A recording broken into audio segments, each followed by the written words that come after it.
Hi everyone, in this video I'm going to cover what I expect in April just from the solar eclipse cycle in isolation. So on 29th of March 2025 we are going to have a partial solar eclipse. This is my table where I have listed all solar and lunar eclipses, and this is the column for the partial solar eclipses. So first of all, what we can expect on the day is 62% historical probability of the day closing on green. And then we want to know how that will impact the whole month of April in terms of exact figures. I don't discuss all of those energy portals and all of that nonsense that people like to discuss about eclipses.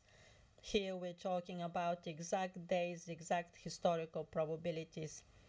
So these are 13 partial solar eclipses in total. I have isolated them here in this table where you see these numbers 1, 2, 3, 4 all the way to 13. And the first question I'm asking is how many days after the solar eclipse the price returned to the price of the solar eclipse. I want to know, that will give me a good indicator of whether what the action will be. Will it be straight up? Clearly not, because what we have here, what we see here from all of those days is that only on 2 occasions, which is 15%, 2 out of 13 is 15% of the time, the price has never returned to the price of the solar eclipse. The rest of the time, the price has returned to the price of the solar eclipse. How many days after? So this first column is listing all of those days, and the most common day that features amongst all of those 13 solar eclipses is 1 to 5 days after the solar eclipse is the most common number of days when the price gets revisited. And what is the chance of the price getting revisited? Is 77% probability that the price will be revisited sooner or later in the same month. So remember these 5 days as a broad guidance, 1 to 5 days. This is just one cycle, by the way. I have discussed other cycles that we have some very strong probabilities of the first few days after the solar eclipse closing on green. It is the same cycle. In fact, it is the solar eclipse cycle, but this time it is measured across all solar eclipses, not only across the, actually it is the partial. I have measured across the partial solar eclipse as well. So have a look at this, or what is showing that 29th of March, 62% historical probability of closing on green. I already reported that. So 30th of March, we have 85% historical probability of closing on green. Clearly then the price is not going to be revisited on the day of day 1. Day 2, the historical probability is 54% of closing on a red. Day 3, 54% of closing on green. Day 4, 77% of closing on green. Day 5, 77% of closing on green. And then we're getting the probabilities of red closures after that between 5th, 6th and 7th of April. So this is back tested in a different way than this table, and that is why I actually like back testing the same cycles in different ways, because they give me different information that hopefully leads to the truth. So far we have established that we have this 77% historical probability of the price of the solar eclipse getting revisited a few days later, and the most common is 5 days 5 days when I have counted those days. So we come back here. What happens 5 days after the solar eclipse? Day number 5, it's a very high historical probability closing on green. Day number 4, so the likelihood then is that it will happen after those days. The first few days are back tested to be very, very high. So we're expecting that the price of the solar eclipse will be revisited a bit later than 5 days, despite the fact that the most common number of days is 5. Then we want to know the trend before, because again, the more we can imagine how things will pan out, the better. The trend before was 54% uptrend before the partial solar eclipse. Where did I put that? Sorry, I'm looking at another table here. Okay, so 54% of the time the trend before the partial solar eclipse has been an uptrend. So what does that tell us is that the solar eclipse will likely happen on a price which is higher than the POC, higher than the point of control. And if you have watched my previous videos, you will know a rule which I have extracted from my solar eclipse backtesting. And that rule is a very well established rule in my eclipse trading strategy. When the solar eclipse price is higher than the price than the point of control, that is the price that is most frequent in the past month or so, when the day of the solar eclipse price is higher than that, then we tend to have downwards moves after the solar eclipse, and vice versa. When the price of the solar eclipse is lower than the point of control or equal to the point of control, after the solar eclipse the price action goes up. So this is very small probability here, 54%. It's almost 50-50. It's almost not worth talking about it, but as it is here, I'll mention it, that if really the solar eclipse arrives on an uptrend, then we're expecting some moves to the downside. Not exactly after that. I showed you that after that is very unlikely to happen, because just after that, the first 3-4 days after that, they're quite strong historical probabilities of closing on green. Coming back here, and then the next metric that we're looking at is the trend after. So the trend after is 77% green. Okay, this trend includes, even if it's 1 day, because I want to know the immediate trend after. Even if it's 1 day, I count it as a trend after. And also when we're working with the sun and the moon, because they're fast moving bodies, I count individual days. If it's another planet, if it's a slower planet, I don't bother counting individual days. But sun, moon, Venus and Mercury, I do count individual days because they're very important.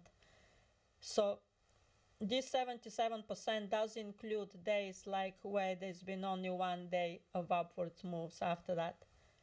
Although this is actually not part of the partial eclipse. This particular one is not counted, but all other ones are counted.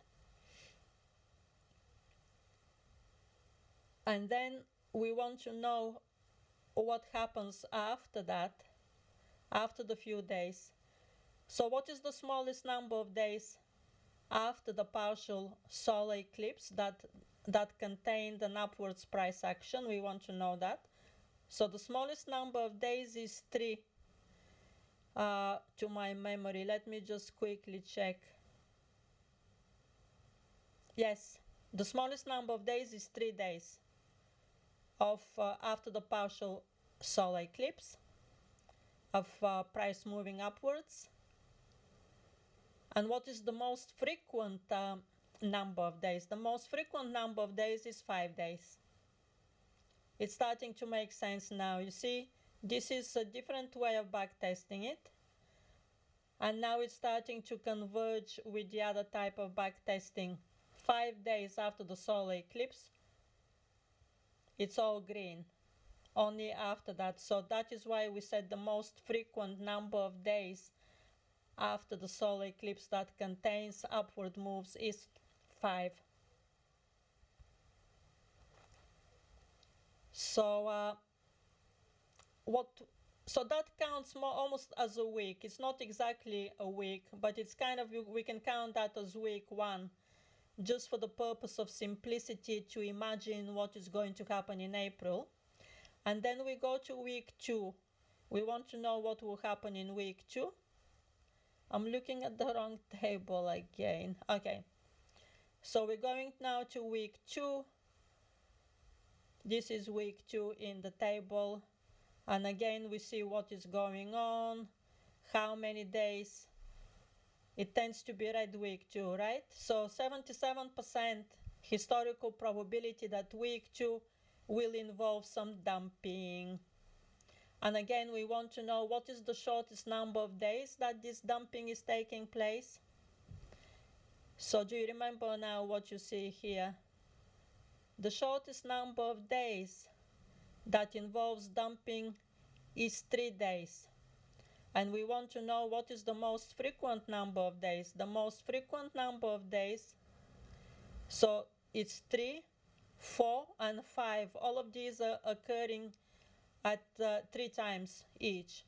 3 days, 4 days, and 5 days, occurring 3 times each. So we cannot conclude what is the most frequent number of days. But what we can conclude is that the large number of days, such as 40 and 24, have taken place 14, 40, 16, 19. So far we got 3. Let's count that again. 19, 16, and 40. So 3 out of 13, that is a very small percentage. 3 out of 13 makes it 23% historical probability that the dumping will happen longer than 10 days. Okay, so we're adding all of this knowledge together.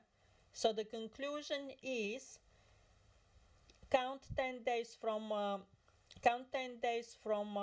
the we said the most frequent number of days of upward moves is 3 to 5. So take 5 first. We take 5, and then the most frequent number of days is 3, 4, and 5. Let's take the maximum again. We take 5. So in total that is 10 days, right? So after the solar eclipse, 10 days will be around 8th of April. So that is the highest historical probability that the dumping will finalize around 8th of April. This is a very rough calculation.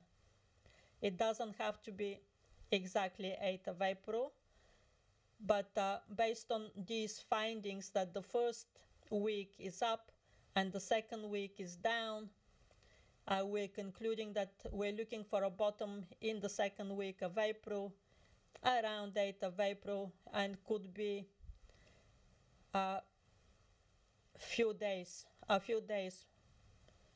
plus or minus. How many days minus? It will be again a small number of days minus, because we said the most frequent numbers of dumping are 3, 4, and 5. So that will be only 2 days minus. That will be around 6th of April. And this is just one confluence. We are going to nail the date of the bottom in April using several confluences. We should never attempt to nail the date just by using one cycle. But I'm starting with the solar eclipse cycle because this is the main cycle in April. It's the most important cycle in the whole of 2025. So therefore, it is the most important cycle in April.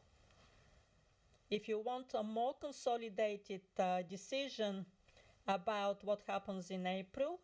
Then you need to get the daily time frames where I present all of the cycles, and also I make a consolidated statements involving all of the cycles.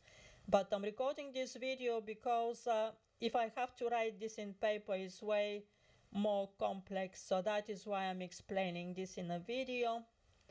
And I hope it is clear now by everyone that we expect some kind of a bottom in April, in the second week of April. That's the conclusion. I have a very clear picture about what happens in the second half of April, but I'm not going to discuss that because we need to get in the habit of figuring out what happens immediately in front of our eyes rather than what happens further back. The further back we look, the easier it is. Like, we all know this is a bull year now. Hopefully by now all of you understand that this is a bull year 2025. We all know that we will close the year on green, and we all know that if we sell at the right time, we'll end up in profits. What we don't know is exactly how it's going to happen, and the more closer it is to the current time, the more difficult it is to figure that out. So that is why I like looking at cycles one cycle at a time, and I like unraveling the cycles one cycle at a time. So in the next videos I'll be looking at some other cycles, and then we'll make the final conclusion about the bottom date in April and the pivots in April in future videos. Bye for now.